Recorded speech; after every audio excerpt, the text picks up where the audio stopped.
ప్రతి ఇంట్లో విక్రాంత్ ది 100 చిత్రంలో ప్రతి పాత్రకి ప్రాముఖ్యత ఉంది. సినిమాని థియేటర్స్లో చూడటం ఏ ఒక్కరిని నిరుత్సాహపరచదు.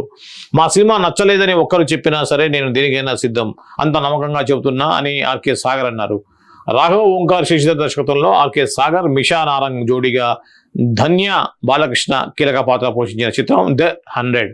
రమేష్ కరుటూరి, వెంకీ పుషడపు నిర్మించిన ఈ సినిమా ఈ నెల 11న విడుదలైంది. ఈ సందర్భంగా శనివారం హైదరాబాద్లో నిర్వహించిన థ్యాంక్స్ మీట్లో ఆర్కే సాగర్ మాట్లాడుతూ, నేను చేసిన ఆర్కే నాయుడు పాత్రలాగానే విక్రాంత్ ఐపీఎస్ క్యారెక్టర్ కూడా ప్రేక్షకుల్ని నచ్చుతుంది.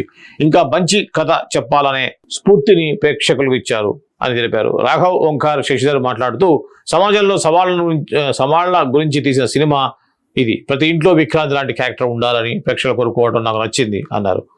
మా చిత్రానికి ముఖ్యంగా మహిళలు చాలా కనెక్ట్ అవుతున్నారు. ప్రేక్షకులు పతాక సన్నివేశాల్లో చప్పట్లు కొడుతుండటం సంతోషంగా ఉంది అని రమేష్ కౌటూరి తెలిపారు. మిషా నారంగ్, నటుడు రాజా రవీంద్ర, పాటల రచయిత రాంబాబు గోసాలా మాట్లాడారు. ఇది ఆర్కే సాగర్ సంబంధించి చూసాం మనం. మొగలి రేకుల్లో ఆర్కే అనేటువంటి పోలీస్ క్యారెక్టర్ ద్వారా అందరికీ దగ్గరైనటువంటి ఆర్కే సాగర్ కథానాయకుడిగా వస్తున్న సినిమా ది 100 అనేటువంటి సినిమా సంబంధించినటువంటి వార్త అయితే ఇది 11 తారీఖు రిలీజ్ అయింది. నిన్న 12 కాబట్టి 12న వాళ్ళు థ్యాంక్స్ మీట్ ని ఈ సినిమా చూసి ఆదరిస్తున్న ప్రేక్షకులకి థ్యాంక్స్ చెప్పే క్రమంలో ఈ యొక్క ప్రెస్ మీట్ లో ఏదైతే మాట్లాడారు.